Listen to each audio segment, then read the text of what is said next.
নবী বললেন 3 কারণে আমার উম্মতের বেঈমানের কাছে অধপতন হয়ে যাবে।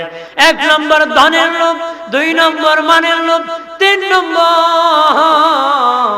চারের লোভ। বাবাজি নবী বলছেন চারের লোভ, বাবাজি নারীর লোভ, সম্পদের লোভে 3 কারণে মানুষ পথভ্রষ্ট হয়ে যাবে, দিন থেকে বিচ্ছিন্ন হয়ে যাবে, ঈমান বিক্রি করে থাকবে, নাম মুসলমান থাকবে, ঈমানের চার্জ থাকবে না। ব্যাটারি 10টা আছে এক জায়গায়, একটা আছে আরেক জায়গায়, একটার মধ্যে চার্জ আছে, 10টার মধ্যে চার্জ নাই। চার্জওয়ালা ব্যাটারির থেকে 10টা বাতি জ্বালানো যায়, কিন্তু 10টা চার্জ ছাড়া ব্যাটারির থেকে একটাও জ্বালানো যাবে না রে। যাইব নি? একটা জ্বালানো যাইব? আমার কথা বুঝুন নি আপনারা? যেরকম বুঝুন। আমার বানের বাবাজি, যেমনি ভাবে চার্জওয়ালা ব্যাটারির থেকে কয়েকটা বাতি জ্বালানো যায়, যেটা চার্জ নাই সেটার থেকে জ্বালানো যাবে না রে। ঠিক আমাদের মানুষ বেশি আছে, চার্জ নাই ব্যাটারিতে, এই জন্য আমাদের দ্বারা কোনো কাজ হয় না। সাহাবীরা কম থাকলো, ঈমান তাজা ছিল, তাদের এক এক জনের দাপটে হাজার হাজার বেঈমান বাগিয়া চলে গেছে রে। হাজার হাজার বেঈমান কি আল্লাহর নবী বলেন মানুষ মানুষকে হত্যা করবে, মার দাঙ্গা করবে, মানুষ মারামারি করবে, কাটাকাটি করবে, মানুষ মানুষকে হত্যা করে ফেলবে। কেমন হত্যা? মেরে ফেলবে, মানুষকে মানুষ মেরে ফেলবে। কবরে যখন জিন্দা করা হবে, জিন্দা করার পরে সে বলবে আহা কোন কারণে আমি মরে গেলাম আমি জানতাম না, অযথা আমি মরে গেলাম। যে মারবে সে হতাশ করবে, মারিয়া কেন রে অমুকরে অযথা আমি মেরে ফেললাম। এই জন্য নবী বলেন উভয় জাহান্নামী, জাহান্নামী। চিল্লায় বলেন নাউযুবিল্লাহ। অযথা মানুষকে মারতেছে, রক্তের মূল্য কমে গেছে, এখন রক্তের এখন মূল্যায়ন নাই। কথা বলেন ঠিক কিনা? জোরে বলে। আমার প্রাণের বাবাজি, রক্ত অনেক দামি সম্পদ, রক্ত অনেক দামি সম্পদ। রক্ত এমন দামি সম্পদ, রক্তের সম্পর্ক শক্ত সম্পর্ক, এই সম্পর্ক ধরে রাখতে হবে গো। এই সম্পর্ক বিচ্ছিন্ন করা যাবে না রে। এখন মানুষ নিজের লোককে শত্রু মনে করে, পরের লোককে বন্ধু মনে করে। রক্তের মূল্যায়ন এত কমে গেছে, নিজের লোককে শত্রু মনে করে, পরের লোককে বন্ধু মনে করে। কথা হয় না? এই জন্য অধপতন হয়। কথা হয় না? আমার দিনের নবী বলেন আমার উম্মত তোদের নিজের লোকের মধ্যে বন্ধুত্ব বাড়ারে, নিজের মধ্যে বন্ধুত্ব বাড়ায় দেখ। কেমনে বাড়াবে জানোস? কারণ শুনে নে ভালো করে, নবী আমিও বন্ধুত্ব করেছি, আমার বন্ধু 4 জন। একজনের নাম আবু বকর, আরেকজনের নাম উমর, আরেকজনের নাম উসমান, আরেকজনের নাম আলী। আমি আমার আত্মীয়র সাথে বন্ধুত্ব করেছি। আবু বকর উমর আমার বন্ধু, কিন্তু তারা আমার শ্বশুর। তারা আমার কি? আর উসমান আর আলী আমার জামাতা। আমি আমার জামাতার সাথে বন্ধুত্ব করেছি, আমি আমার শ্বশুরের সাথে বন্ধুত্ব করেছি। তোমরা আত্মীয়র সাথে বন্ধুত্ব করো, ভালো সম্পর্ক বজায় রাখি। আজকে শ্বশুর জামাইরে জিগায় না, জামাই শ্বশুরে সালাম করে না রে। করেনি? এক জায়গায় দেখছিলাম শ্বশুর আর জামাই মিলে বিড়ি খায়। আব্বা তুমিও খাও, বেটা দেও আমার ধরে, জনমের ধরা নিয়ে দিচ্ছে। এই তাল চলছে, কি জিন্দিগি খাটাচ্ছে মানুষ। ক্লাস নাই, সিরিয়াল নাই। কথা বলে ঠিক কিনা? আরে সিরিয়াল নম্বর তো থাকতো না। তুমি কয় নম্বরে মুসলমান হলে এটা তোমার নম্বর ছাড়া লোক, এটা কেমন? নাম্বার টাম্বার পালানো দরকার আছে কিনা? যেরকম পালানো আছে কিনা? আমার মনের বাবাদের 4 নম্বরে নবী বলেছেন রক্তের মূল্য কমার আগে মরে যাও। 5 নম্বর নবী বলেন বাবাজি আত্মীয়ের বন্ধন ভেঙে যাবে। বন্ধন ভাঙ্গার আগে তোমরা মরে যাও। বন্ধন এমন ভাঙছে গো, বাবা ছেলেকে এখন খাওয়ায় নারী, বাবার সাথে ছেলের মিল নাই, ছেলের সাথে বাবার মিল নাই। আগে মানুষ 3 গ্রাম মিলে পানি খাইতো এক কুয়ার থেকে, এখন এক টিউবওয়েলের পানি বাবার ছেলে খেতে পারে না। বন্ধন এমন ভাঙছে, ভাই ভাই এক প্লেটে খেতে পারে না রে। ভাই ভাই কি এক প্লেটে পারে না। আজকে যেটা আগে বয়ান করছিলাম, এটা তো মাইক দুর্বল, আজকে কোনো আজকে দুর্বল ফাটি মানে সব ঠিক আছে, কিন্তু মেস করার জন্য যারা কাজ করে এরা অনেক সময় বুঝে না, কষ্ট হয়। মাইক যখন আমাদের ভালো হয় না তখন আমাদের কষ্ট হয়। আজকে শুরুটাও আজকে যাই হোক, আল্লাহর ফয়সালা মেনে নিতে হবে। আল্লাহর ফয়সালা কি কমে দেবে, কমে আল্লাহর ফয়সালা কি মানতে হবে। যেভাবে আল্লাহর সিদ্ধান্ত যেভাবে দিবেন, যে হালে যে অবস্থা, আলহামদুলিল্লাহ। মুমিন বলবে কি আলহামদুলিল্লাহ। মেজাজ রাগ করে লাভ নাই, মেজাজ রাগ করে। আমাদের এখন বন্ধন ভাঙ্গা শুরু হয়েছে। বন্ধন কি? বন্ধনে আমার খেয়াল করেন ভালো করে, বন্ধনের মধ্যে স্বামী আর স্ত্রীর একটা বন্ধন, এটা শক্ত বন্ধন, পৃথিবীর প্রথম বন্ধন। স্বামী আর স্ত্রীর বন্ধন হলো পৃথিবীর প্রথম বন্ধন। বাবা ছেলের বন্ধন পৃথিবীর প্রথম বন্ধন না, মার মেয়ের বন্ধন পৃথিবীর প্রথম বন্ধন না গো বাবা। প্রথম বন্ধন হলো স্বামী আর স্ত্রী। প্রথম মানুষ আদম আর হাওয়া, তারা স্বামী স্ত্রী। এই হলো প্রথম ভালোবাসার বন্ধন। সুবহানাল্লাহ। ঠান্ডা লাগছে না? ভয় আছে? বোমা টুমা ফুটবো নাকি? ভয় আছে নাকি?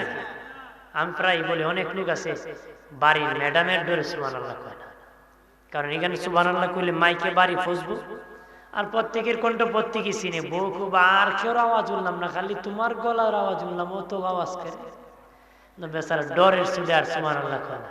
ই ডর তো আপনারা না আছে না? তা সিলেটের মানুষ ই ডর তাহার কথা। আমার বানের বাবাজি, পৃথিবীর প্রথম বন্ধন হলো স্বামী আর স্ত্রীর বন্ধন। দুনিয়ার যত বন্ধন আছে সব বন্ধন ভাঙ্গার জন্য ইবলিস কাজ করে গো বাবাজি।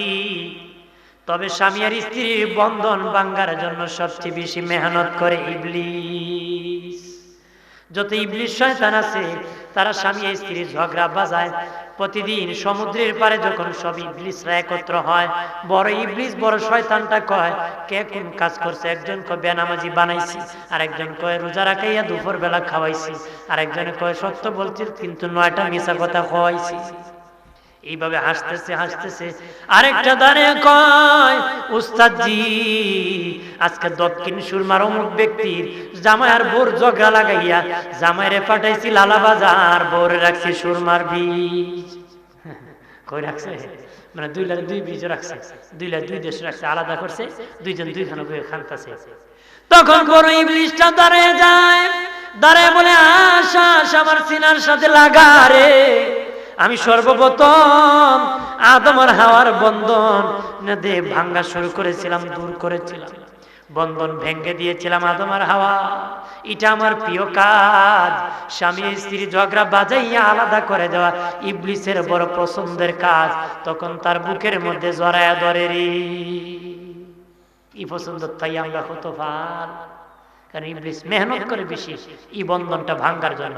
কারণ এই বন্ধন যদি ভাঙ্গে, তালাক দিয়ে আবার খায়, সন্তান হারামজাদা হবে।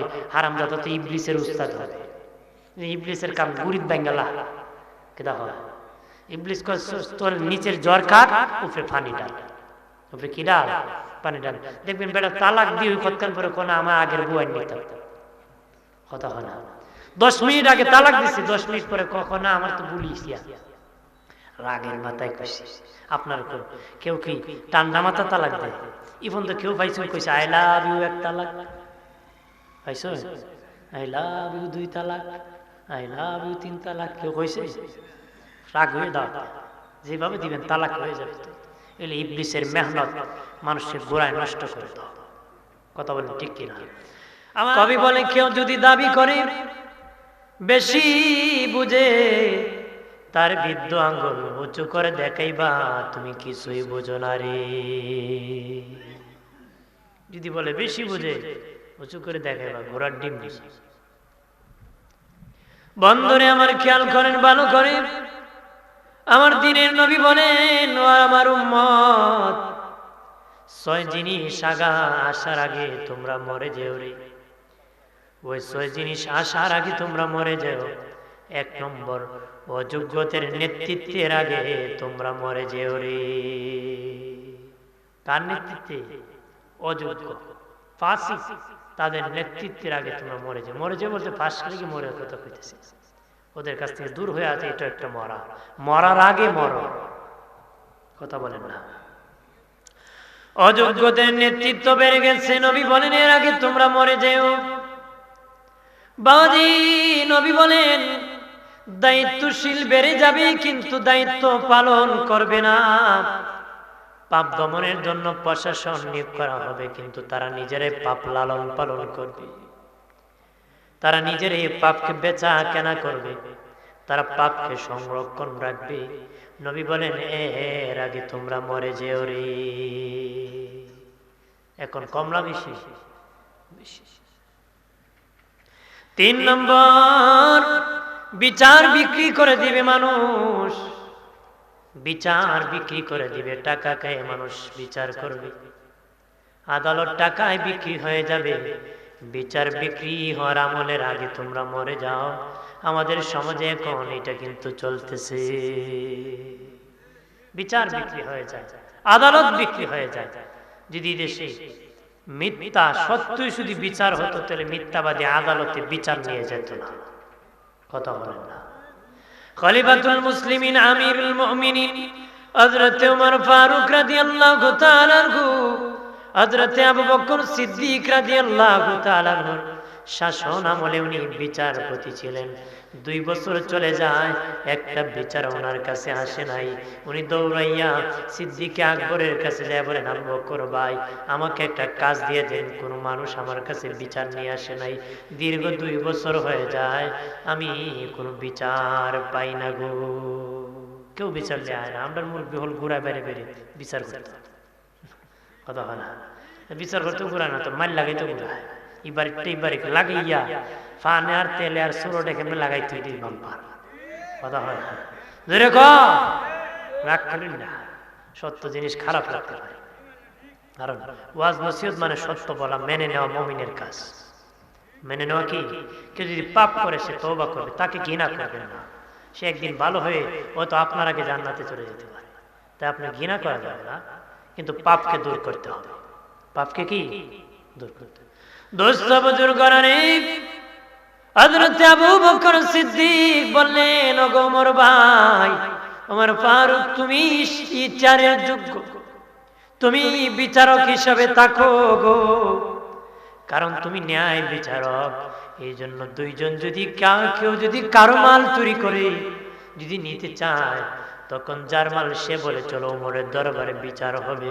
চোর বলে না না দরকার নাই বাবা, তোমার মাল তুমি নিয়ে যাও, জানে ওমরের দরবারে গেলে ন্যায় বিচার হবে, ঘুষ দিয়ে কোনো বিচার হবে না, আর সেখানে আমি মাল তো পাবো না, কঠিন বিচার হবে। এই জন্য মিথ্যাবাদী আর ওমরের দরবার যেত না, ঝগড়া হলো এরা নিজেরা সমাধান করতো আর আদালতে বিচার যাওয়া লাগতো। বন্ধুরে আমার খেয়াল করেন ভালো করে, নবী বলেন বিচার বিক্রি হয়ে যাবে, আদালত বিক্রি হয়ে যাবে, আদালত বিক্রি হয়ে যাবে। আমি পায়ে ধরে বলি, যারা বিচার আদালত করেন মিথ্যা বিচার করবেন না, মিথ্যা বিচার করবেন না, মিথ্যা সাক্ষী দিবেন না। যারা মিথ্যা সাক্ষী দেয়, টাকা খাইয়ে যারা বিচার করে, কিয়ামতের দিন গরু জবাই করলে যেমনি ভাবে কণ্ঠনালী আলাদা হয়ে যায়, কণ্ঠনালী আলাদা হয়ে যায়, মাথা আলাদা হয় না। বাবাজি গরু জবাই করলে যেমনি কণ্ঠনালী আলাদা হয়ে যায়, মাথা আলাদা হয় না। যারা মিথ্যা মিথ্যা বিচার করত, তারা হাসরের মাঠে জবাইকৃত অবস্থায় দাঁড়াবে, চিল্লায় বলেন নাউজুবিল্লাহ। এরা সব বিচারক একসাথে খারে বলছে, তো মিথ্যা বিচারক আছে, এরা সবাই গরু জবাই করলে যেমনি মাথা আলাদা হয় না, কণ্ঠনালী আলাদা হয়, মানে এরা একত্রে হাসরের মাঠের দিকে যাওয়া শুরু করবে। নাউজুবিল্লাহ বলেন না। আল্লাহর পক্ষ থেকে আওয়াজ আসবে, হাসরবাসী দেখো, ওরা ওই সমস্ত ব্যক্তি যারা মিথ্যার আশ্রয় নিয়ে বিচার করতো রে, ক্ষমা নেয় নাই, তওবা করে নাই। যদি তওবা করতো রে, আমি আল্লাহ তাদের জীবনের গুনাহগুলি মাফ করে দিতাম। আর যারা মিথ্যা বিচার করে আর আবার চালাক মানুষ, যত বড় বিচারক এরা ঘুরাই নাই, কথা হয় না। গল্প কই, এই আগে তো মানুষের সনের ঘর আছে, এর ঘর আছে, জোরে কর সনের ঘর। চারবার মিলে একসাথে 1,00,000টা চনের ঘর ছিল। এক বেচারা তারা মিলে একটা বিড়াল পারত। এক বেচারা বিবির সাথে ঝগড়া লাগিয়া না পারিয়া মারছে, সামনে বিড়াল পাইছে, মারছে বাড়ি, মানে গুসা বুঝাইছে বিবিরে যে রাগ খুব শক্ত, মারছে বিড়ালে বাড়ি, বিড়ালের গেছে এক পা ভাঙে, পা গেছে ভাঙে গেছে, বিড়াল ব্যথা পেয়ে পাল মারছে, গিয়ে তেলের টাঙ্কিতে পড়ছে, এখান থেকে উঠে চুলার পারে গেছে, চাপ করে আগুন ধরছে, বাট চাল আগুন যখন শরীর ধরছে এমনি চালে উঠে গেছে, চালে উঠে এই মাথায় ওই মাথায় ধরতে ধরতে চারে ঘরে আগুন লাগে, চার ঘর জ্বালাই গেছে, চার ঘর কি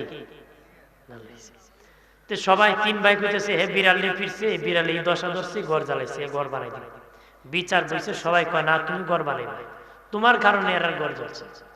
এবারে দেখে বাপরে 3 ঘর আর আমার ঘর 4 ঘর, এমনি যদি আমি ফাও কিছু সারতে পারি তো আর আমার লাভ। ই গ্রামের এক কাকা আছে যত বড় বিচারক ঘুরাই না, তো এরা কয় আমি বিচার মানি হিসেবে সানি বিচার চাই। কি বিচার?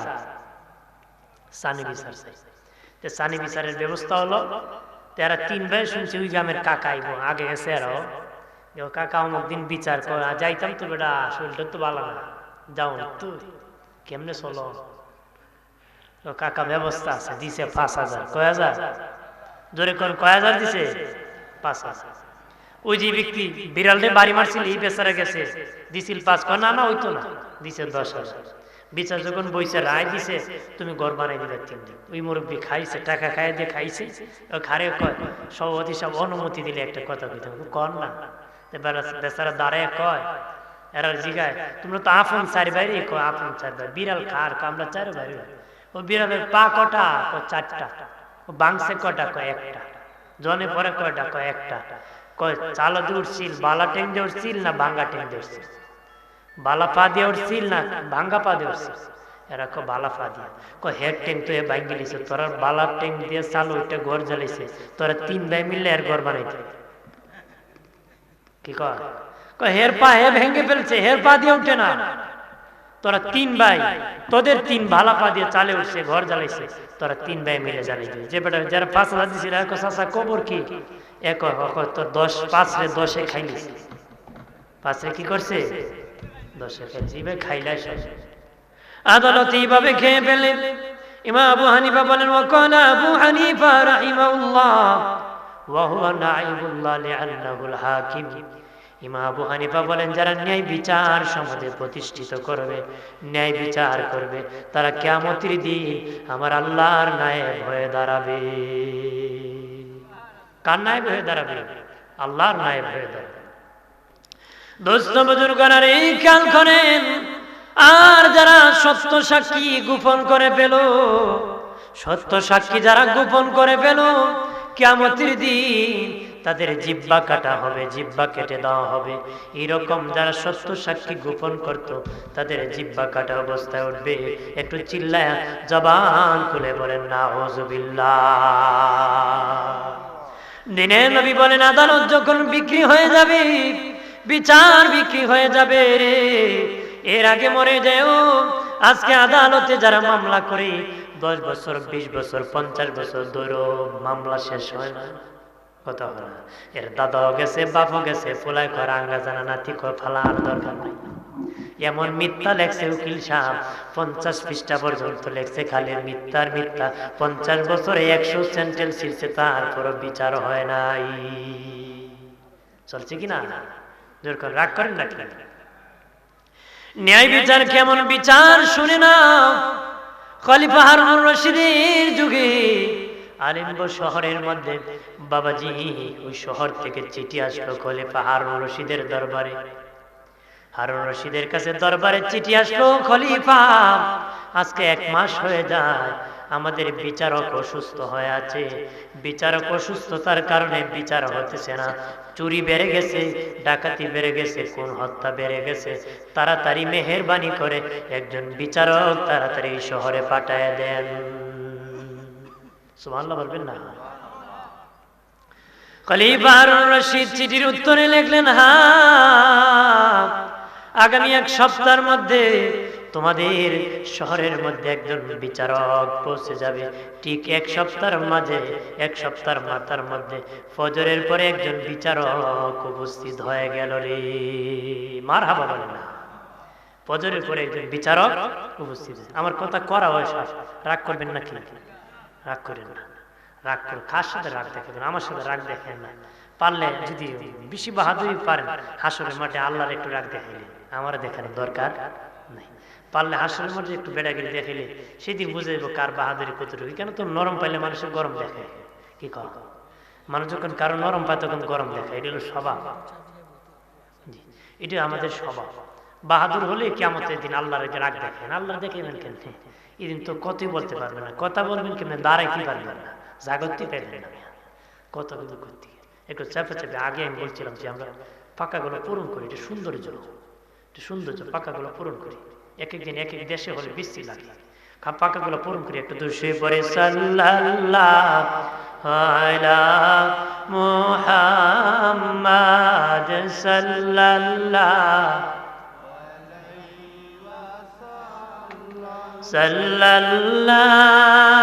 আলা সাল্লাল্লাহু। ডানে মাটি বামে মাটি, মাটি হবে বিছানা, উপরেতে বাঁশের ছানি, হাওয়া বাতাস লাগবে না। সাল্লাল্লাহু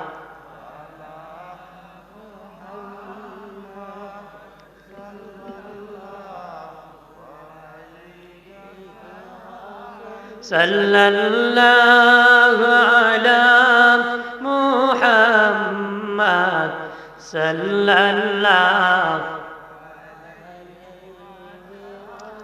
আমার প্রাণের দুস্থ বুজুর্গরা, ঠিক এক সপ্তাহের মাথায় একজন বিচারক বসে গেলেন। তারপরে আসামি আসা শুরু হলো।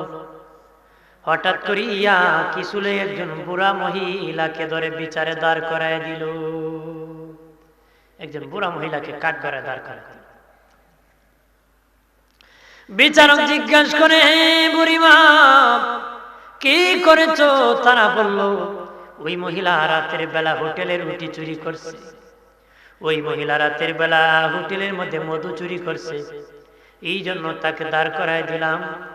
বিচারক ওই মহিলার দিকে তাকায় দেয়, একদম বৃদ্ধা মহিলা, ডেকে বলে, মা, সত্যই কি তুমি রুটি আর মধু চুরি করছো নাকি?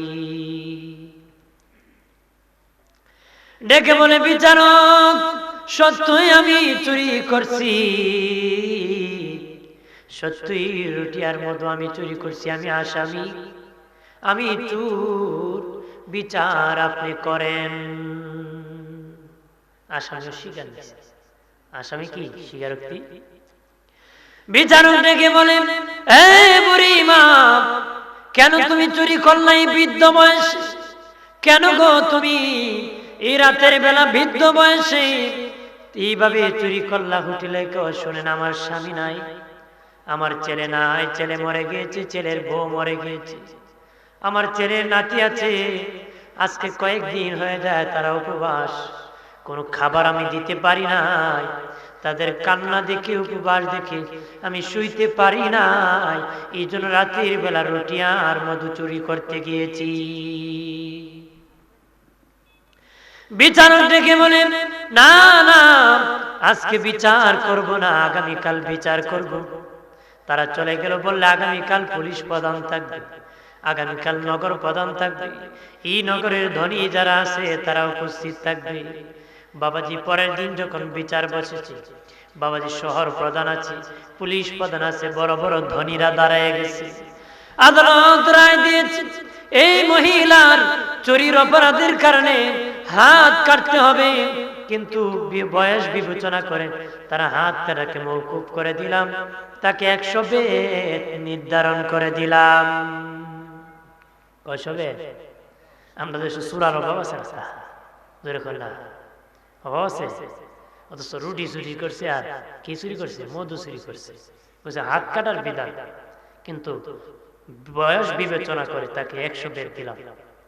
আমরা দেশে কত চোর আছে, গম চোর, চাল চোর, টাকা চোর, বস্তা চোর, জায়গা চোর, ইমান চোর আছে না? আরে বাবা, গুরু চোর না হলে কয় ঘরে গুরু চুরি করছে? যারা সরকারি চাকরি করে, ফাল টাকায় ঘুষ খায়, এরা তো হারা দেশের মাল চুরি করছে। কথা হয় না? সরকার বেতন দেয়, এরপর ফাল টাকায় খায়। আপনি জান একটা কাগজ নিয়ে আপনার কেউ 21 দিন লাগতো, আর যে তলে তলে কোন যে দিয়ে দিমু বিকাল বেলা আই। কথা হয় না? এরকম ভাবে চলছে কিনা? চলতেছে। আমার বানের বাবাজি, পরের দিন যখন পুলিশ প্রধান আসলো, তারপরে যখন নগর প্রধান আসলো, এইখানের মধ্যে বড় বড় ধনীরা আসলো। উনি বললেন, এই বুড়া মহিলা চুরি করছে, যিনি পুলিশ প্রধান আছো, তোমার দায়িত্ব ছিল চোর নিয়ন্ত্রণ করা, যেন কেউ কোনো মানুষের মাল চুরি করতে পারে না।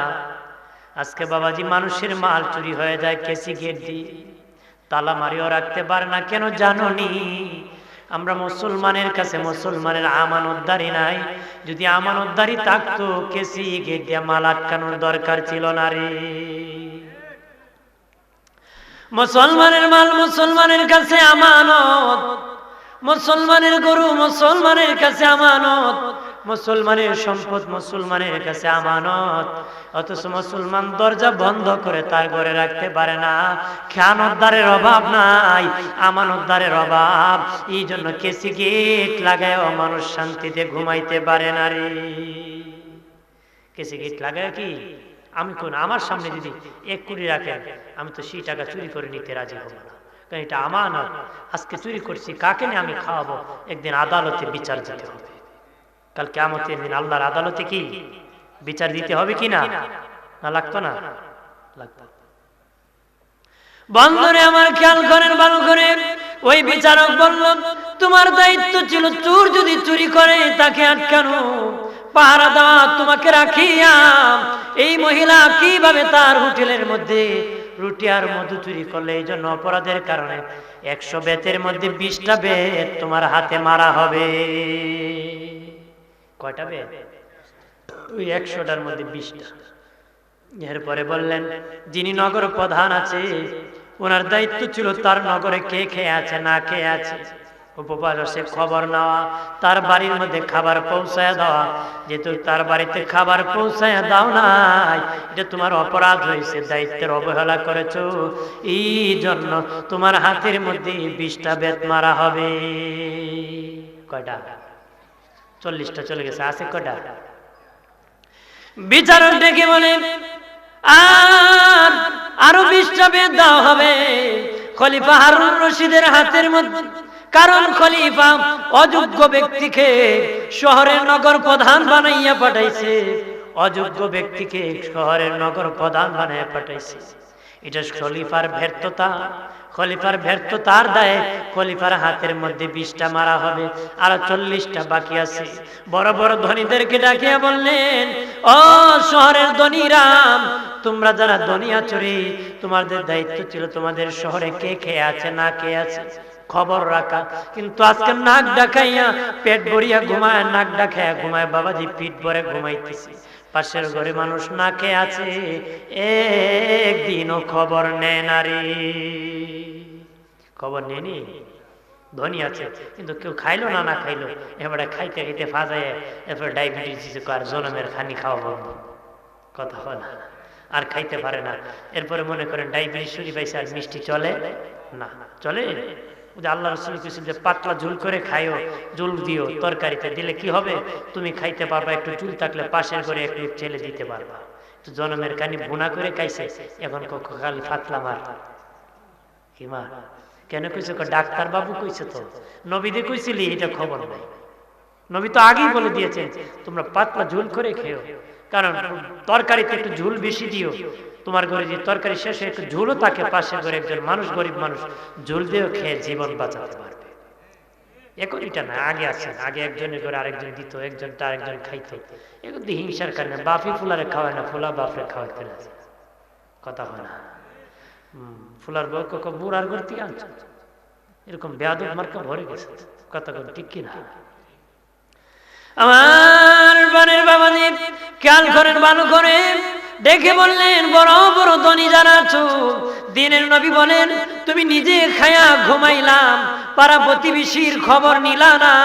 নবী 3 বার বলেছে ওই লোক মুমিন না, মুমিন না, মুমিন না, যে নিজে খাইলো পাড়া প্রতিবেশীর খবর নিল না। এখন মানুষ তেলের মাথায় তেল দেয়, যার তেল নাই তার কেউ তেল দেয় না রে, যার কাপড় নাই তার কেউ দেয় না, যার আছে তারে সবাই দেয়, যার ঘরে কপল আছে, লেপ আছে, তারে মানুষ গিফট করে, তারে মানুষ উপহার দেয়, যার ঘরে নাই তারে কেউ দেয় না রে, দেয় নাকি? আর যারা হাদিস আছেন, বড় বড় ধনীরা হজ করে আসিয়া এক ধনীরে আরেক ধনী জমজমের পানি দেয়, এক ধনী আরেক ধনীর খেজুর দেয়, এক ধনী আরেক ধনীর রুমাল দেয়, কিন্তু রিস্কাওয়ালারে জমজমের পানি কেউ দেয় না, ফকিরে কেউ খেজুর দেয় না, যে জীবনে যেতে পারবে না তারে কেউ দেয় না, যে 7 বার গেছে তার বাড়িতে মানুষ পাঠায়, তেলের মাথায় মানুষ তেল দেয়, যার তেল নাই তারে মানুষ কেউ দিতে রাজি হয় না রে। বন্ধুরে আমার, ওই বিচারক ডেকে বলল, বড় বড় ধনী যারা আছো, তোমাদের দায়িত্ব ছিল শহরে খেয়ে খাইছে না খাইছে, এই জন্য এই অপরাধের কারণে তোমাদের বাকি 40 বেদ সব ধনীদের হাতে মারা হবে, ধনীদের হাতে মারা হবে। বক্সে একটু দিও ভাই, না না বক্সে একটু দিও। আমার বানের বাবাদি খেয়াল করেন ভালো করিয়া, তখন এই বিচারক ডেকে বলল, বুড়িমা, এই পরিমাণ সম্পদ টাকা তোমাকে দিয়ে যাচ্ছি, এটা নিয়ে নাতিপতিকে নিয়ে খাও, নাতিপতিকে নিয়ে খাও, আর 1 মাস পরে, আগামী 1 মাস পরে খলিফার রাজ দরবারে যাইবা, তুমি যে কয়েকদিন খাও নাই, খলিফা সকলের সামনে প্রকাশ্যে তোমার কাছে ক্ষমা চাবে। সুবহানাল্লাহ। ঠিক অদুস্থ বুজুর্গরা, দীর্ঘ 1 মাস পরে ওই মহিলা তার নাতিপতি নিয়ে ওই খলিফা হারুন রশিদের রাজ দরবারের মধ্যে গেলেন। কাছাকাছি যখন চলে আসলেন, বিচারক যিনি খলিফা হারুন রশিদ, উনি চেয়ার থেকে উঠে গেছে, মহিলাকে, বৃদ্ধ মহিলাকে দেখে ওই মহিলার সামনে যাচ্ছে, হারুন রশিদ সামনে আসছে, 2 জন কাছাকাছি চলে আসছে। মধ্য মহিলা বলেন, আমি চেহারার দিকে তাকে দেখি, আজকে যিনি খলিফার চেয়ার থেকে উঠে আসছে, ওই দিন যিনি 1 মাস আগে ওই শহরে বিচার করেছিল, তিনি হলেন খলিফা হারুন রশিদ। এখনো তার হাতের মধ্যে 20টা বেতের বাড়িয়ে দাগ আছে, দাগ এখনো আছে গো। হারুন রশিদ সামনে আসিয়া জোর হাত ধরিয়া বলে, মা, অনেক কষ্ট করেছেন আপনি, খিদায় কষ্ট করেছেন, নাতিপতি নিয়ে চুরি করতে বাধ্য হয়েছে, মাগো আমি তোমার কাছে ক্ষমা চাই আমার ব্যর্থতার জন্য। কিয়ামতের দিন আমি হারুন রশিদের বিপক্ষে আল্লাহর আদালতে মামলা দিও না গো মা, এই জন্য আমি জোর হাত ধরে তোমার কাছে ক্ষমা চাই। বন্ধুরে আমার, তারাই ছিল শাসক, তারা ছিল বিচারক, তারা বিচার করেছে না জানি কত বিচারকের কিয়ামতের দিন কত চোখের পানি ছেড়তে হবে হাসরের মাঠে দাঁড়াইয়া, কত হাজার বছর চোখের পানি ছেড়ে কাঁদতে হবে গো। কত গরিব মানুষ তার বিচারের জন্য চোখের পানি ছেড়ে কাঁদছে না জানি রে। ওই বিচারকের কিয়ামতের দিন কত বছর যে দাঁড়ায় কাঁদতে হয় রে, কপাল পুড়ে গেল রে ওই বিচারকে। কপাল পড়লো নি, কপাল পড়লো না, কপাল পড়লো। শুধু সে পড়েন সাল্লাল্লাহু আলাইহি সাল্লাল্লাহু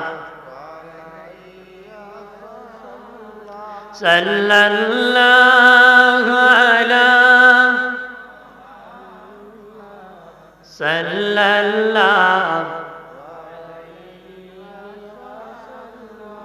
ডানে মাটি বামে মাটি, মাটি হবে বিছানা, উপরেতে বাঁশের ছানি, হাওয়া বাতাস লাগবে না। সাল্লাল্লাহু সাল্লাল্লাহু আলাইহি ওয়াসাল্লাম, সাল্লাল্লাহু আলা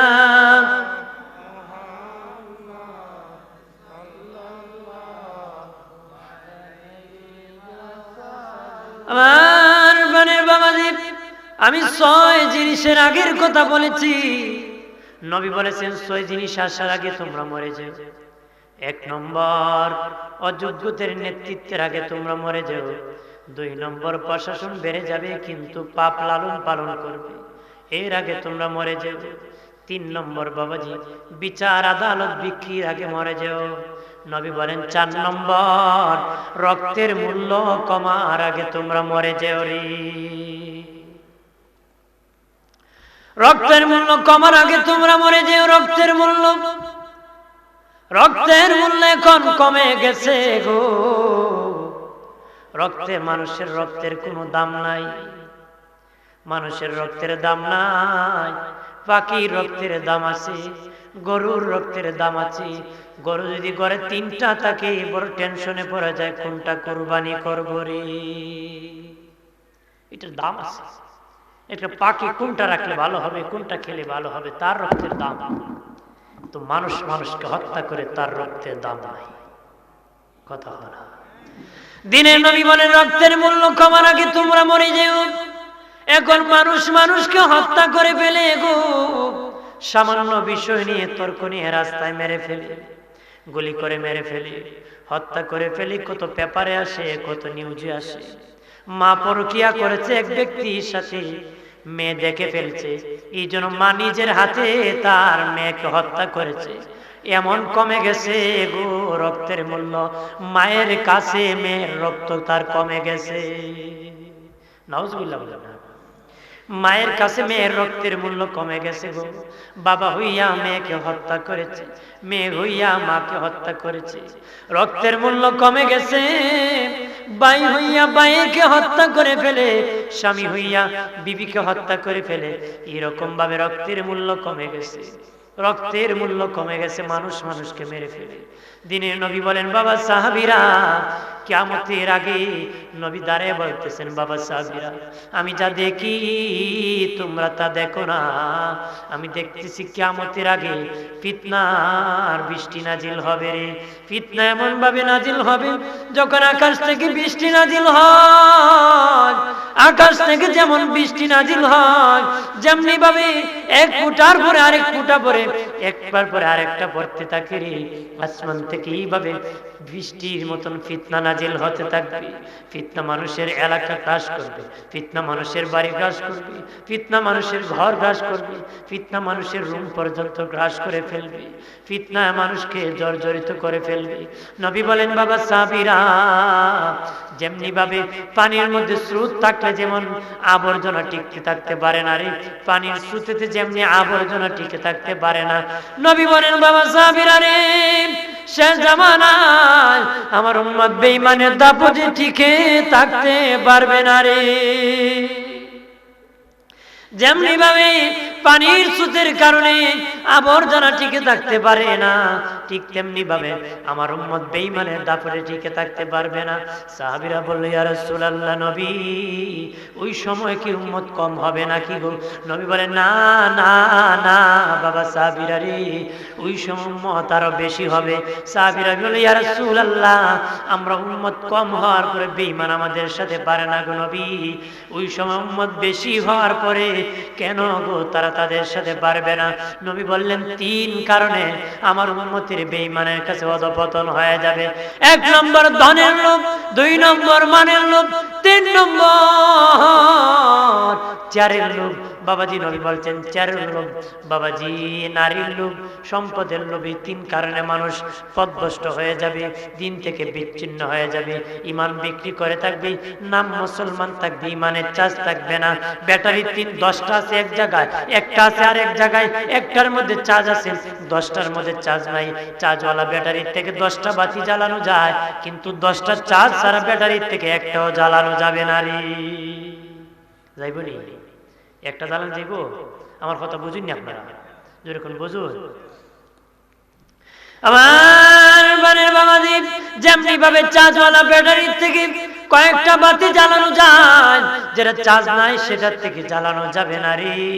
ঠিক আমাদের মানুষ বেশি আছে, চার্জ নাই ব্যাটারিতে, এই জন্য আমাদের দ্বারা কোনো কাজ হয় না।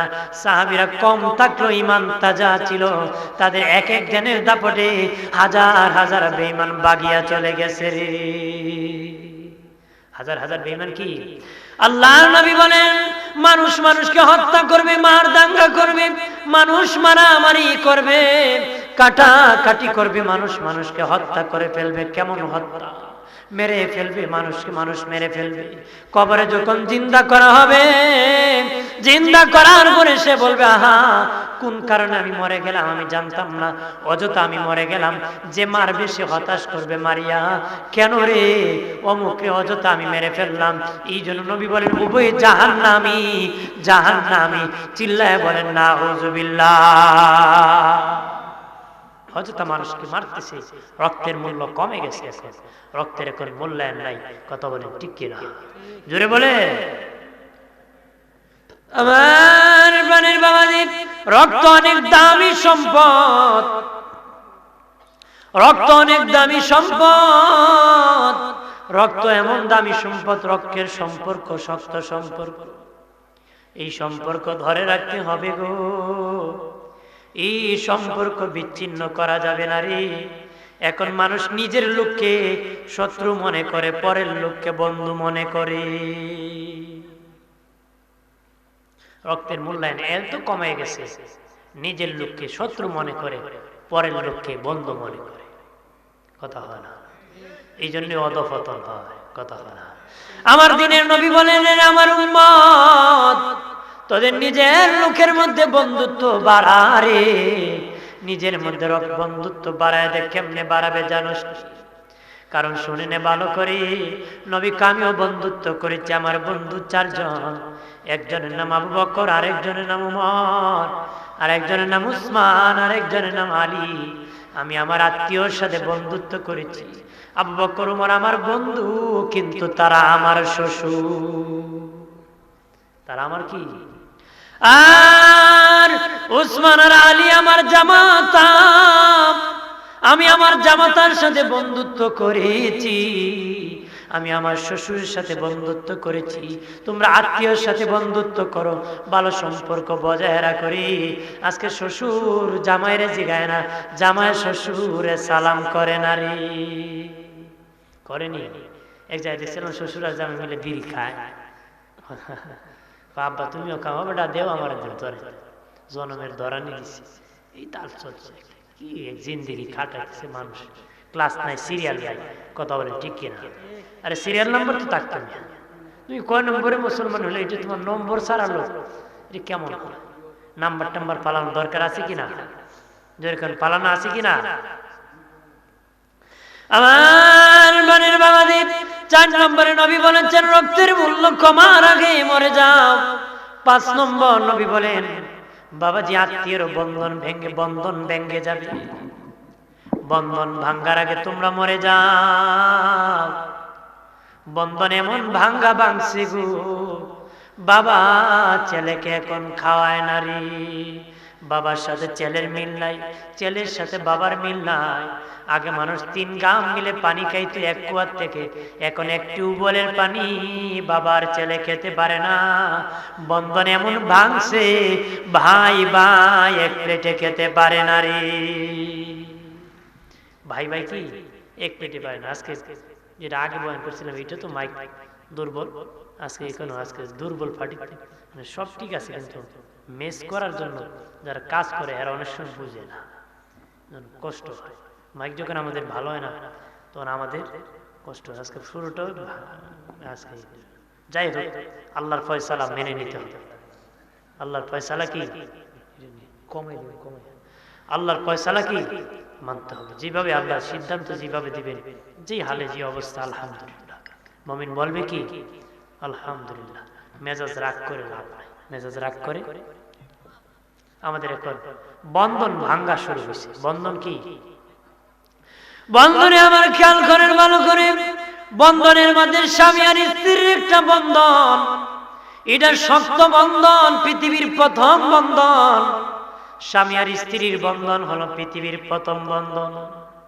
বাবা ছেলের বন্ধন পৃথিবীর প্রথম বন্ধন না, মার মেয়ের বন্ধন পৃথিবীর প্রথম বন্ধন না গো বাবা। প্রথম বন্ধন হলো স্বামী আর স্ত্রী। প্রথম মানুষ আদম আর হাওয়া, তারা স্বামী স্ত্রী। এই হলো প্রথম ভালোবাসার বন্ধন। সুবহানাল্লাহ। ঠান্ডা লাগছে না? ভয় আছে? বোমা টুমা ফুটবো নাকি? ভয় আছে নাকি? আমি প্রায় বলি, অনেক লোক আছে বাড়ির ম্যাডামের ডরে সুবহানাল্লাহ কয় না, কারণ এখানে সুবহানাল্লাহ কইলে মাইকে বাড়ি ফসবো, আর প্রত্যেকের কণ্ঠ প্রত্যেকে চিনে। বউ খুব আর কেউ আওয়াজ উঠলাম না, খালি তোমার গলার আওয়াজ উঠলাম, ও তো আওয়াজ করে না। বেচারা ডরের চুলে আর সুবহানাল্লাহ কয় না। ই ডর তো আপনারা না আছে না? তা সিলেটের মানুষ ই ডর তাহার কথা। আমার বানের বাবাজি, পৃথিবীর প্রথম বন্ধন হলো স্বামী আর স্ত্রীর বন্ধন।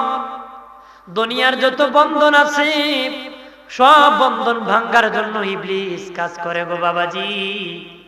তবে স্বামী আর স্ত্রীর বন্ধন ভাঙ্গার জন্য সবচেয়ে বেশি মেহনত করে ইবলিস। যত ইবলিস শয়তান আছে তারা স্বামী আর স্ত্রীর ঝগড়া বাজায়। প্রতিদিন সমুদ্রের পারে যখন সব ইবলিসরা একত্র হয়, বড় ইবলিস বড় শয়তানটা কয় কে কোন কাজ করছে। একজন কয় বেনামাজি বানাইছি, আর একজন কয় রোজা রাখাইয়া দুপুর বেলা খাওয়াইছি, আর একজনে কয় সত্য বলছি কিন্তু 9টা মিছা কথা খাওয়াইছি। এইভাবে হাসতেছে হাসতেছে আরেকটা দাঁড়িয়ে কয় উস্তাদ জি, আজকে দক্ষিণ সুরমার অমুক ব্যক্তির জামাই আর বোর ঝগড়া লাগাইয়া জামাইরে পাঠাইছি লালা বাজার, বোর রাখছি সুরমার বীজ। কই রাখছে? মানে 2 লাখ 2 বীজ রাখছে, 2 লাখ 2 দেশ রাখছে, আলাদা করছে, দুইজন দুইখানে বইয়ে খানতাছে। তখন বড় ইবলিসটা দাঁড়িয়ে যায়, দাঁড়িয়ে বলে আশা আমার সিনার সাথে লাগা রে। আমি সর্বপ্রথম আদম আর হাওয়ার বন্ধন ভাঙ্গা শুরু করেছিলাম, দূর করেছিলাম, বন্ধন ভেঙ্গে দিয়েছিলাম আদম আর হাওয়া। এটা আমার প্রিয় কাজ। স্বামী স্ত্রী ঝগড়া বাজাইয়া আলাদা করে দেওয়া ইবলিসের বড় পছন্দের কাজ। তখন তার বুকের মধ্যে জড়ায়া ধরে রে, ই পছন্দ তাই আমরা কত ভাল। কারণ ইবলিস মেহনত করে বেশি এই বন্ধনটা ভাঙ্গার জন্য। কারণ এই বন্ধন যদি ভাঙ্গে, তালাক দিয়ে আবার খায়, সন্তান হারামজাদা হবে। হারামজাদা তো ইবলিসের উস্তাদ হবে। ইবলিসের কাম গরিব বেঙ্গালা কেদা হয়। ইবলিস তোর নিচের জ্বর কাট, উপরে পানি ডাল, উপরে কি ডাল? পানি ডাল। দেখবেন বেটা তালাক দিয়ে কতক্ষণ পরে কোন আমার আগের বুয়াই নিতে কথা হয় না। 10 মিনিট আগে তালাক দিচ্ছে, 10 মিনিট পরে কখন আমার তো বলিস রাগের মাথায় কইছি। আপনার কেউ কি ঠান্ডা মাথা তালাক দেয়? ইভন তো কেউ পাইছো কইছে আই লাভ ইউ 1 তালাক পাইছো, আই লাভ ইউ 2 তালাক, আই লাভ ইউ 3 তালাক কেউ কইছে? রাগ হয়ে দাও, যেভাবে দিবেন তালাক হয়ে যাবে। এলে ইবলিসের মেহনত মানুষের গোড়ায় নষ্ট করে দাও। কথা বলেন ঠিক কিনা? আমার বানের বাবাজি, এই জন্য বন্ধন ভাঙবেন না। যারা স্বামী আছেন, বিবি আছেন, লেবাস হন, একজন আরেকজনের দোষ ঢাকিয়া রাখেন। এটা পৃথিবীর প্রথম বন্ধন। এই বন্ধন শক্ত করে ধরে রাখেন, একজন আরেকজনকে ভালোবাসেন। আম্মা হযরতে আয়েশা সিদ্দিকা বলেন, হে পৃথিবীর নারীরা, তোমাদের স্বামীরে তোমরা ভালোবাসলে কি হবে জানো নি? তোমাদের স্বামীর মেজাজ বুঝো। কেমনে তোমরা মেজাজ বুঝবা? আমি দিনের নবীর মেজাজ বুঝতাম রে, আমার নবীর মেজাজ আমি বুঝতাম। এই জন্য ইন্তেকাল শরীফের আগে সব বিবির হুজরা ছাড়িয়া আমার দিনের নবী আমি আয়েশার হুজরায় চলে এসেছিল রে। আরো জোরে বলেন না। আম্মা জান আয়েশা বলেন, আমাদের বন্ধন কত শক্ত জানো নি? তোমরা যারা স্বামীর কদর বুঝো, মেজাজ বুঝো, তোমার স্বামীর কদর করা পছন্দ করে না তার মায়ের কদর করা পছন্দ করে, তার খাবার দেওয়া পছন্দ করে না আগে তার বাবার খাবার দেওয়া পছন্দ করে, তার কাপড় চোপড় দেওয়া আগে পছন্দ করে না তার বাবার কাপড় চোপড় দেওয়া আগে পছন্দ করে, তোমার স্বামী কি খাইতে পছন্দ করে সেটা তুমি মেজাজ বুঝো। এই স্বামী কোনোদিন তোমাকে কষ্ট দিবে না। আম্মা জান আয়েশা বলেন, আমি আমার রসুলের মেজাজ বুঝেছি। রসুল্লাহ কখন কি চাতেন ইশারা দিলে আমি আয়েশা বুঝতে পারতাম। এই জন্য নবী সব বিবির হুজরা ছাড়িয়া আমি আয়েশা সিদ্দিকার হুজরায় চলে এসেছিল রে। আরো জোরে বলেন। আম্মা জান আয়েশা বলেন ওই ইন্তেকাল শরীফের আগে দিনের নবী কষ্ট করতেছেন, কথা বলতে পারতেছেন না। নবী ইশারা দিয়েছেন, আমি আয়েশা বুঝতে পেরেছি নবী মেসওয়াক করবেন। আমি আয়েশা মেসওয়াক হাতে নিলাম, নিয়ে দেখি শক্ত, নবী অনেক দুর্বল হয়েছেন, দাঁত দিয়ে চিবাইতে পারবেন না। আম্মা জান আয়েশা বলেন আমার দাঁত দিয়ে চিবায়া চিবায়া নরম করে দিয়েছি। আমি চাইলাম আমার তুতুই মেসওয়াকের মাথায় লেগেছে, ধুয়ে দিব, একটু পরিষ্কার করে দিব, কিন্তু দিনের নবী বললেন হাত দিয়ে টান দিয়া মেসওয়াক নিয়া মুখ মুবারকে আম্মা জান আয়েশা তুতু মুবারক লাগাই দিছে। মাশা বলেন ইয়া রাসূলুল্লাহ নবী ধুইতে কেন দিলেন না? নবী বললেন আয়েশারে আমি শিখাই দিলাম আমার উম্মতদেরকে, আমি আমার বিবিদেরকে কত ভালোবাসি। আর জোরে বলে আমার বোনের বাবাজি আম্মা জান আয়েশা বলেন আল্লাহর নবী শেষ মেসওয়াক করে যখন মেসওয়াকটা রেখে দিয়েছেন, মেসওয়াকে নবীর সুঘ্রাণ তুতু মুবারক, মেশকের তুতু মুবারক লেগে গেছে। আমি আয়েশা ওই মেসওয়াক হাতে নিয়া চিবায়া চিবায়া নবীর তুতু মুবারক খেয়েছি। আরো জোরে বলেন না, কারণ নবীর তুতু মুবারক পাক, প্রস্রাব মুবারক পাক, পায়খানা মুবারক পাক, যা কিছু হুজুর পাকের ঘাম মুবারক পাক, নবী পাকের যত বিষয় আদি রয়েছে সমস্ত বিষয় পাক পবিত্র, মেশকে আম্বরের চেয়ে সুঘ্রাণ। সুবহানাল্লাহ বলেন না, আরো জোরে বলেন। আমার বানের বাবাজি গাল ঘরের ভালো করিয়া আম্মা জান আয়েশা শিখিয়ে দিছেন স্বামীর কত ভালোবাসি, এটা ভালোবাসার বন্ধন, বন্ধন তোমরা ভাঙ্গো না, বন্ধন ভাঙ্গিও না রে নবী। নবীর কোন বিবি কোনদিন বলতে পারেন নাই আমার স্বামী আমাকে কম আদর করে ওকে বেশি আদর করে, কোন বিবি কোনদিনই কথা বলতে পারেন নাই। এমন বন্ধন নবী 9 বিবি একত্রে আমাদের আম্মা জান 9 জন রাখছেন, একজনও কোনদিন বলতে পারেন নাই নবী ওকে বেশি আদর করে আমাকে কম আদর করে। এত ভালোবাসার বন্ধন নবী রাখছি। একদিন সব আম্মা জান একত্র হয়ে বলে অগদিনের নবী আমরা জানতে চাই, আমরা জানতে চাই কাকে আপনি বেশি ভালোবাসেন। নবী বললেন আগামীকাল তোমাদেরকে বলে দিব কাকে আমি বেশি ভালোবাসি। ওই দিন রাত্রে আম্মা জান আয়েশার হুজরায় যাইয়া নবী 2টা খেজুর দিয়েছেন, সাউদার হুজরায় 2টা খেজুর দিয়েছেন, আম্মা জান জয়নাব বিনতে জাশের হুজরায় 2টা খেজুর দিয়েছেন, আম্মা জান উম্মে সালমার হুজরায় যে 2টা খেজুর দিয়েছেন, আমাদের 9 আম্মা জানের হুজরায় নবী 2টা করে খেজুর দিয়েছেন। পরের দিন যখন 9 আম্মা জান একত্র হয়ে বলে নবী জানতে চায় কাকে বেশি ভালোবাসেন, নবী বলেন গত রাত্রিতে যাদেরকে 2টা খেজুর দিয়েছি যাকে, তাকে আমি রাসূলুল্লাহ বেশি ভালোবাসি। কত বড় ভালোবাসার বন্ধন। এমনি আম্মা জান আয়েশা বলেন আমারে বেশি, সাউদা বলেন আমারে বেশি, জয়নাব বিনতে জাহাশ বলে আমারে বেশি।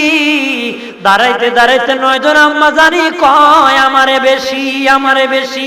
মারহাবা বলেন না, আর জোরে বলে। তারপরে তারা খবর নেয়া দেখে নবী গত রাতে সবাইরে 2টা খেজুর দিয়েছে।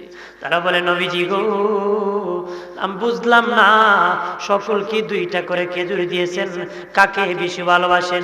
নবী বলেন সকলকে সমানভাবে আমি খেজুর দিয়েছি রে, আমি রাসূলুল্লাহ আমার সব বিবিকে সমানভাবে ভালোবাসি। সুবহানাল্লাহ বলবেন না, আরো জোরে বলে। আমি আমার সব বিবির সমানভাবে ভালোবাসি। আমার আম্মা জানগণ ডেকে বলেন নবীজি গো কিচ্ছা শুনবো গো নবী, কিচ্ছা শোনান। দিনের নবী কত ভালোবাসার বন্ধন আজকে ভাঙতে শুরু হয়েছে।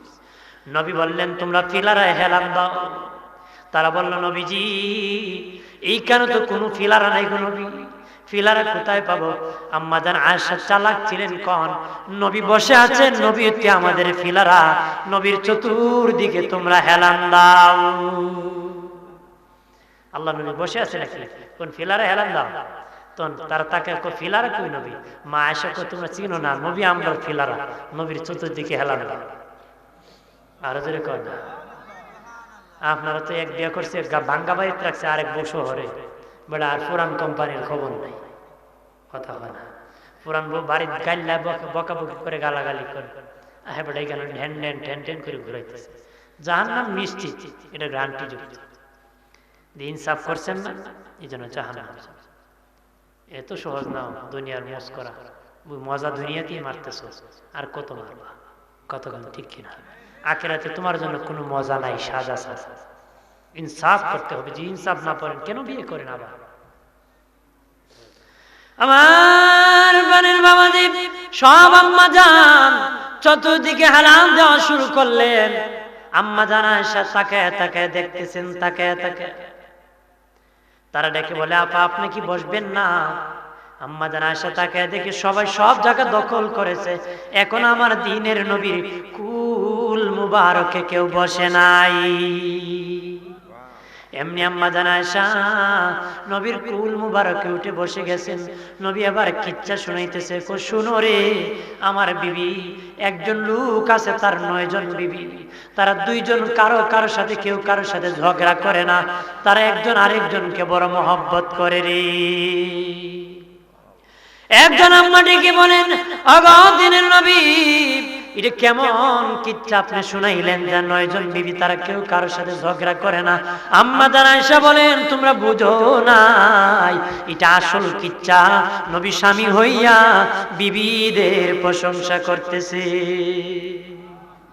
নবী স্বামী হইয়া বিবির প্রশংসা করতেছে। আপনি তো শাস্ত্রীয় চা খান, অমুকের বউর বিয়া, অমুকের মেয়ের বিয়া করে যে বিপদে পড়ছি, বিবির বদনাম গায়, বিবি মানুষের বাড়ি ঘুরে ঘুরে বদনাম গায়।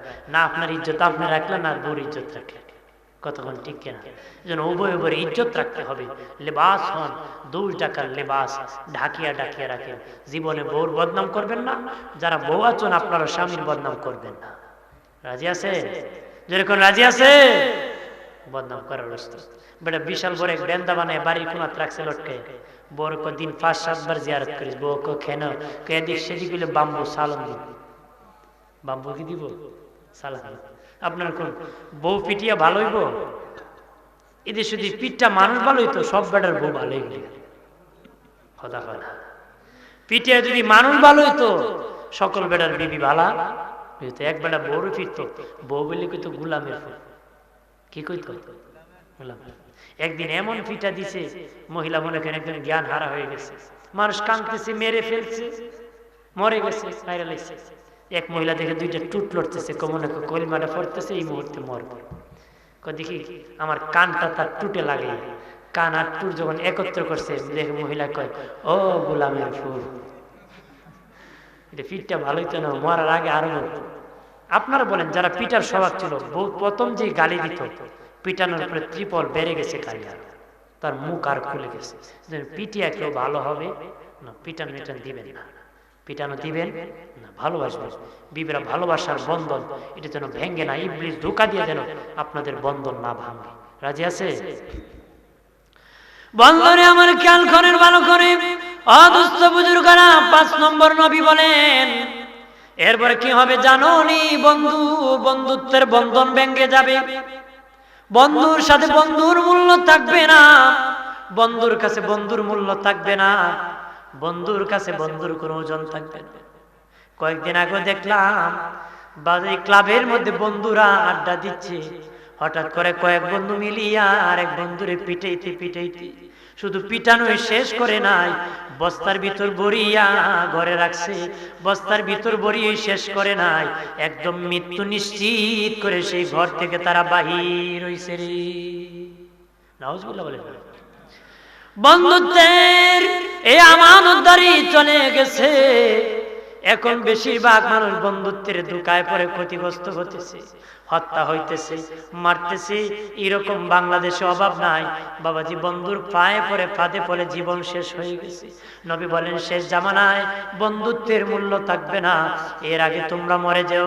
6 নম্বর নবী বলেন, আল্লাহর কালাম তেলাওয়াত করবি, ডুল ডাকি দিয়া বাজনা তবলা লাগাইয়া আল্লাহর কালাম তেলাওয়াত করবে, এর আগে তোমরা মরে যেও রে। এর আগে কি বাজনা টাজনা বাজাইয়া মানুষ আল্লাহর কালাম শুনতে থাকবে। দিনে নবী বলেন, বাজনা হলো, গান হলো শয়তানের মন্ত্র, বাজনা হলো দাজ্জালের হাতিয়ার, গান হলো শয়তানের মন্ত্র, বাজনা হলো দাজ্জালের হাতিয়ার। নবী বলেন যারা গান শুনিয়া তাদের কান ভরে ফেললো, হাসরের দিন রুহানিয়াতের আওয়াজ সে শুনতে পাবে না। যারা গান শুনিয়া বাবাজি কান ভরপুর করে ফেললো, হাসরের দিন রুহানিয়াতের আওয়াজ শুনতে পাবে না রে, হাটকাল হয়ে যাবে, কোনো আওয়াজ শুনতে পাবে না। একটু চিল্লায় বলেন না আউযুবিল্লাহ। আমার বানের বাবাজি খেয়াল করেন, ভালো করে, নবী বলেন বাজনার যুগ এসে যাবে, মানুষ ডুল বাজনা বাজাবে, তবলা বাজাবে, এরকম যুগ চলছে কিনা জোরে কর? চলতেছে বাবা। এমন বাজনা চলে, বিয়ে যখন লাগে তখন বাজনা বোঝা যায় কারে কয়। কথা হয় না? আপনাদের কেন মনে নাই? আমার জেলার কথা বলতেছি, আসেনি আপনাদের? নাই মনে হয়, নাই বাজায়নি। যার টাকা আছে সে নারী ভাড়া করে না চায়, যার টাকা নাই সে দুইটা ডেক চাইনা বাজায়। যারা হলি দেওয়ার দরকার, যার টাকা নাই মানে 10-12 আগ থেকে দুইটা ডেক চাইনা দুম্মুর দুম্মুর মারে। তা আশেপাশের মানুষ যারা আছে, কি অসুস্থ আর কে রোগী দিছে বা বিয়াতে লাগছে বুঝে যেতে পারে, বুঝে যেতে পারে। আর যার টাকা আছে হেকল মনে করেন বিশাল প্যান্ডেল সাজাইয়া নাচ গুজ করে। এটা হালাল না হারাম? হারাম, হারাম, হারাম। গায়ে হলুদের নামে গজব হারাম। যে নারীর পর্দা ফরজ, এই নারী বেপর্দা হয়ে যায়। যে পুরুষ যে জায়গায় না ঢুকানি সে সেই জায়গায় ঢুকে যায়, যে দাওয়াত নাই সেও যায়। কম বাইসাবের বাড়ি গায়ে হলুদ লাগছে, সেখানে সুন্দর সুন্দর নারীর আগমন হবে, দাওয়াত কিসের দরকার? আফারে দেখে আসি। হ্যাঁ আফা দেখবে, আফা তো তাফ ওই ডাকো পরে ভালো দেখবে না। নাউজুবিল্লাহ বলেন না। আমার প্রাণের বাবাজি, দিনের নবী বলেন বিনা দাওয়াতে যদি কেউ কারো বাড়িতে ঢুকে, বিনা দাওয়াতে যদি কারো বাড়িতে কেউ খাইতে যায়, সে যেন চুর হইয়া ঢুকলো রে। কি ঢুকলো? দিনের নবী বলেন যারা বিনা দাওয়াতে কারো বাড়িতে ঢুকলো, চোর হইয়া ঢুকলো। আর যদি খেয়ে ফেলে, সে যেন ডাকাতি করে সেই বাড়ি থেকে বের হলো রে। যারা বিনা দাওয়াতে কারো বাড়িতে ঢুকে তারা চোর, খায়া যদি বের হয় তারা হলো ডাকাত। ডাকাতের দল অভাব নাই, চোরের দল অভাব নাই। গায়ে হলুদের গজবের নামে যেই নারীর বিয়ে হবে তার উজু নাই, গোসল নাই। যে দুলামিয়া বিয়ে করব তার উজু নাই, গোসল নাই। কথা বলেন ঠিক কিনা? বিয়ের বাড়িতে একটা গেট দেওয়া হয়, গেটের সামনে দেখা যায় বেপরদা নারী দাঁড়াইয়া গেট ধরতেছে, ফিতা কাটতেছে। হারাম, হারাম। বাবারে এমন বিয়ে আসছে রে বাবা, এর জন্য এরকম বিয়ে খাওয়া জায়েজ হবে না রে, জায়েজ হবে না। কারণ একজন বেহায়া বেপরদা নারী হাঁটতেছে আপনার সামনে, তার সামনে দাঁড়ায় থাকা কি করবেন আপনি? আপনি নিজে লজ্জায় পড়ে যাবেন, শরমে পড়ে যাবেন। কথা বলে ঠিক কিনা? কারণ বিয়েতে গেলে পরে শত সাজগুজ করে নারীরা আগমন ঘটায়। কথা করে ঠিক কিনা? জোরে বলে। আমার দিনের নবী বলেন, আরে আমার উম্মতেরা, এই জন্য তোমরা নিজে একা শুধু ভালো মন্দ খেও না, তোমাদের বিবিদেরকে ভালো মন্দ মাঝে মধ্যে খাওয়াও। যদি খাওয়াও, তোমার বিবি বিয়ের দাওয়াত পেলে নাচ দিবে না, অন্যের বাড়ি দাওয়াত পেলে ফাল দিয়ে যাইতে চেষ্টা করবে না। তুমি তাকে বাসায় খাওয়াও, যদি ভালো মন্দ খাওয়াও, তোমার বিবি তৃপ্তি মিটে যাবে, আর কোনোদিন বিয়েতে যেতে রাজি হবে না রে। নিজে খালি খাও হোটেলে, বিবির এনে খাওয়াইতে রাজি না। বিবি বিয়ের খবর শুনলে 3 ফাল দেয়, বেটা তুই যাই গিয়ে আমি যাই। কথা বল ঠিক কিনা? এই আমল আসছে কিনা? এই আমল এসে গেছে, এটা থেকে দূর হতে হবে। এগুলা পাপাচার, অন্যায় অত্যাচারে ভরে গেছে দেশ। যেন যে জায়গায় যান সেই জায়গায় পাপ, খালি পাপের বন্যা শুরু হয়ে গেছে। যে কাজে যান সেখানে পাপ ছাড়া আর কোনো কাজ পাওয়া যায় না। কথা বল ঠিক কিনা? আর জোরে বলেন ঠিক কিনা? তাহলে পাপ আর পাপ, পাপ কত গণবেন, যেদিকে চান সেদিকে পাপ। আমরা যেন পাপ থেকে যেন মুক্তি পেতে পারি। সকলে বলেন আমিন। আর জোরে বলেন আমিন। দুশি বলেন আল্লাহুম্মা সাল্লি আলা।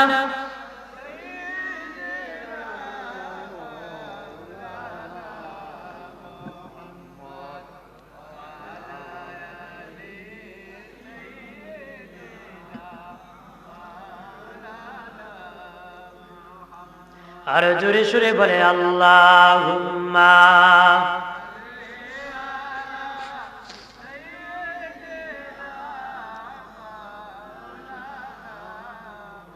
ওয়ালা আলি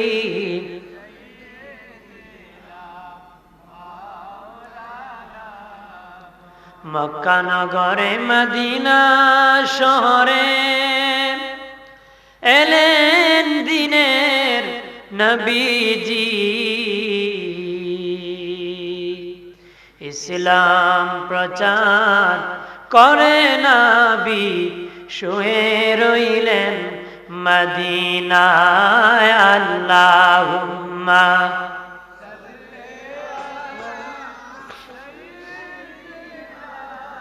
মাওলানা ওয়ালা আলি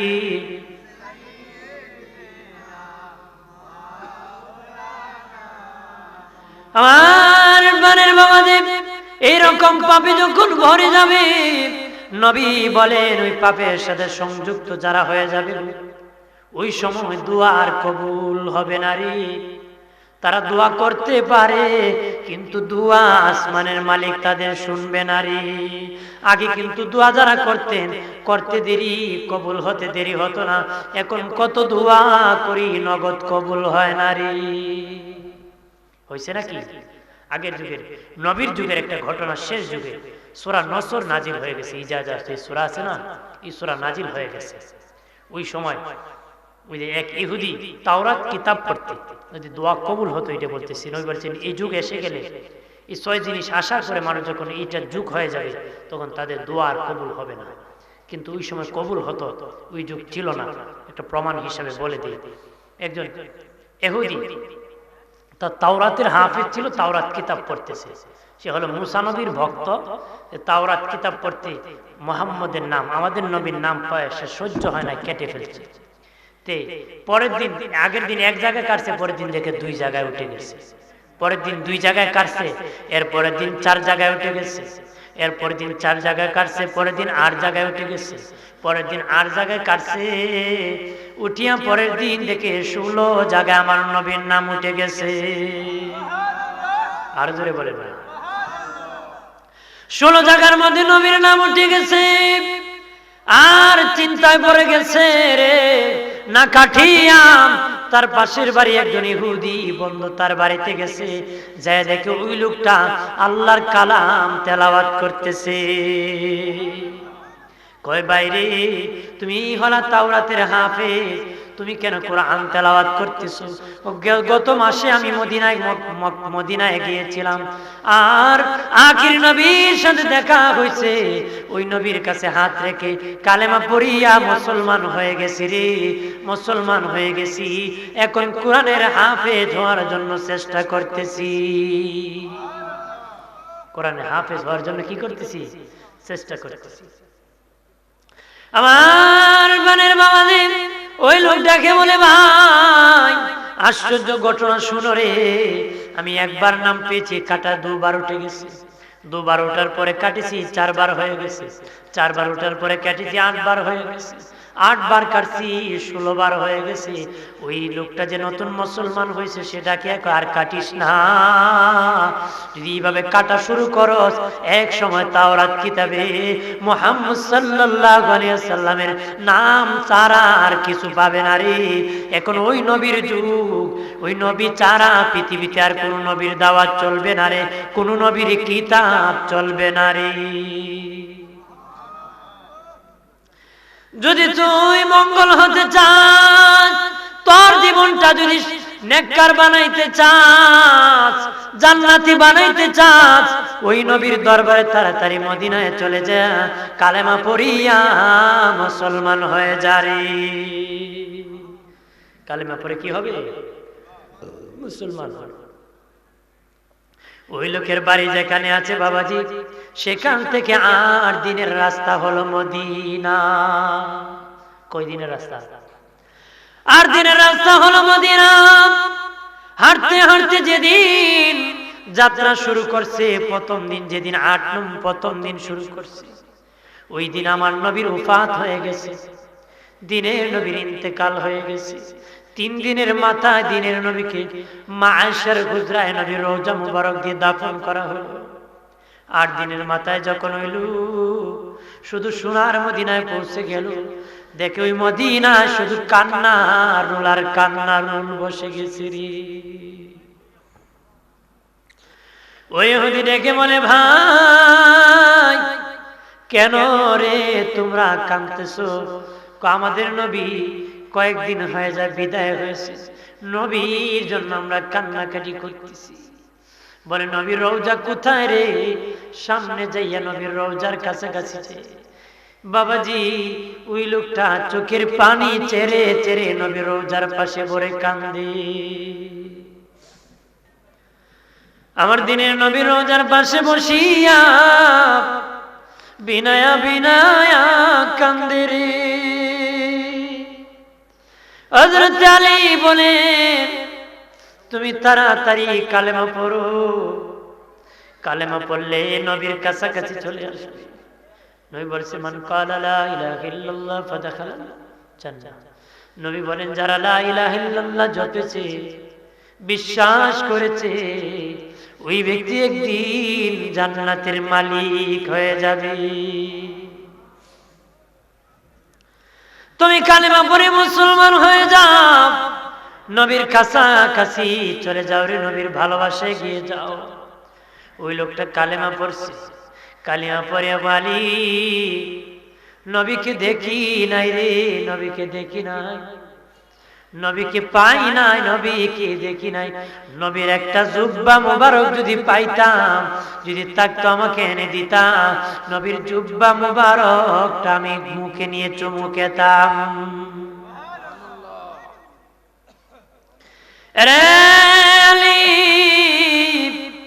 নবীর গান মুবারক টানতাম, নবীর মেশকের গান গুলো আমি টেনে নিতাম রে, মেশকের গান। নবী যে রাস্তা দিয়ে যেতেন, সেই রাস্তার মধ্যে মেশকের গান বের হতো। নবীর গান মুবারক সাহাবীরা বোতল জাত করে রাখতো, আতর হিসাবে ব্যবহার করতো রে। ও প্রাণের বাবাজি, খেয়াল করো গো, আমার দিনে নবী এত সুন্দর ঘ্রাণ আসতো। নবীজি এক সাহাবীর মাথায় হাত বুলায় দোয়া করেছেন। ওই সাহাবী যতদিন বেঁচে গেছেন, ততদিন তার মাথা থেকে মেশকের ঘ্রাণ বের হইতো রে। শুধু কি তাই, ওই সাহাবী যতদিন তার ছেলে বেঁচে গেছে, তার ছেলের মাথার থেকে ঘ্রাণ বের হয়েছে, তার নাতির মাথার থেকে ঘ্রাণ বের হয়েছে, 7 সিঁড়ি পর্যন্ত নবী হাত বুলানোর কারণে মেশকের ঘ্রাণ বের হইতো রে। আমার বানের বাবাজি, ওই ইহুদি লোক ডেকে বলে, নতুন মুসলমান ডেকে বলে, আলী রে, নবীর একটা জুব্বা মুবারক যদি আমাকে দিতা রে, নবীর গান টানিয়া তৃপ্তিটা মিটাইতাম। জুব্বা মুবারক হযরত আলী তার বাড়িতে যাইয়া, বাসায় যাইয়া জুব্বা মুবারক আনলেন। ওই নতুন মুসলমান নবীর জুব্বা মুবারক হাতে নিয়ে চুমু খাইতেছে, নাক লাগাইতেছে, মুখ লাগাইতে আর চুমু কাটতেছে, আর কন্দন করতেছে, কান্না করতেছে। এই জুব্বা থেকে কত সুন্দর ঘ্রাণ বের হইতেছে, এত সুন্দর ঘ্রাণ বের হইতেছে। না জানি নবী কত সুন্দর ছিল রে, নবী কত সুন্দর ছিল জানুনি, নবীর চেহারা কত সুন্দর ছিল জানুনি, নবীর চেহারাতে কত নূর চমকাইতো জানুনি। আম্মা জান আয়েশা বলেন, পৃথিবীর নারীরা রে, তোমাদের ঘরে যখন আসতো, তোমরা তোমাদের স্বামী আসলে ঘরে বাতি জ্বালাও, আমার নবী আসলে কিন্তু আমার ঘরের বাতি লিবায় দেই। আরো জোরে বলে, আমার নবী, আমি আয়েশা হুজরা যখন আসে রে, নবীর নূরের চেহারার আলোতে আমি আয়েশার ঘর আলোকিত হয়ে যায়। নবী যখন কাবার সামনে বসে তেলাওয়াত করতেন কাবা ঘর আলোকিত হতো। নবী যখন বেহেশতে আসতেন শাম দেশের প্রাসাদগুলা আলোকিত হয়ে যেত। নবীর নূরের চমকাতো, নূর চমকাতো, নূর চমকাতো, নূর চমকাতো। হযরতে আনাস আল্লাহর নবীকে দাওয়াত করিয়া আনাসের বাড়িতে নিয়েছে। আনাসের মা একবার পূর্ণিমার চাঁদের দিকে তাকায়, আরেকবার একবার নবীর চেহারার দিকে তাকায়, একবার পূর্ণিমার চাঁদের দিকে তাকায়, আরেকবার নবীর চেহারার দিকে তাকায়। আনাস বলে, মা একবার পূর্ণিমার চাঁদের দিকে তাকাও, আরেকবার নবীর চেহারার দিকে তাকাও। আনাসের মা বলে, বাবা পূর্ণিমার চাঁদে কলঙ্কের দাগ আছে, আল্লাহর হাবিবের চেহারায় কলঙ্কের দাগ নাই। সুবহানাল্লাহ বলে না, মারহাবা বলেন, আরো জোরে বলেন মারহাবা। আমাদের আজকের প্রধান বক্তা হযরত আল্লাহ মাওলানা মুফতি খন্দকার আশরাফুল হক জয়নগরী সাহেব এসে গেছেন, মারহাবা বলেন। আসসালামু আলাইকুম। মঞ্চে এসে গেছেন, উনি মূল্যবান নসিহত পেশ করবেন। এজন্য ওই নতুন মুসলমান জুব্বা নিয়ে কাঁদতেছে, বলতেছে নবী না কেমন সুন্দর, ওই নবীকে দেখতে পারলাম না। সে কান্না করে, জি আমি শেষ, কান্না করে বলতেছে, ওই লোক কান্না করে বলতেছে যে আল্লাহ এই মুহূর্তে রসুলকে আমাকে দেখায় দাও, কারণ হয়তো এই অবস্থায় দেখাও, আর যদি বলেন ইন্তেকালের পরে আমাকে সাথে সাথে ইন্তেকাল দিয়ে দাও। ওই লোক রসুল্লাহ রোজার পাশে তার ইন্তেকাল হয়েছে। আমি বলেছিলাম দোয়া কবুল হয়, ওই লোক রোজার পাশে দোয়া করতে দেরি, আল্লাহ কবুল করতে দেরি করে নাই, সাথে সাথে তার ইন্তেকাল হয়েছে, আল্লাহ রসুলের সাথে তার দিদার হয়ে গেছে। আরো জোরে বলে, আল্লাহ আমাদের সকলকে কবুল করুক, জোরে বলেন আমিন।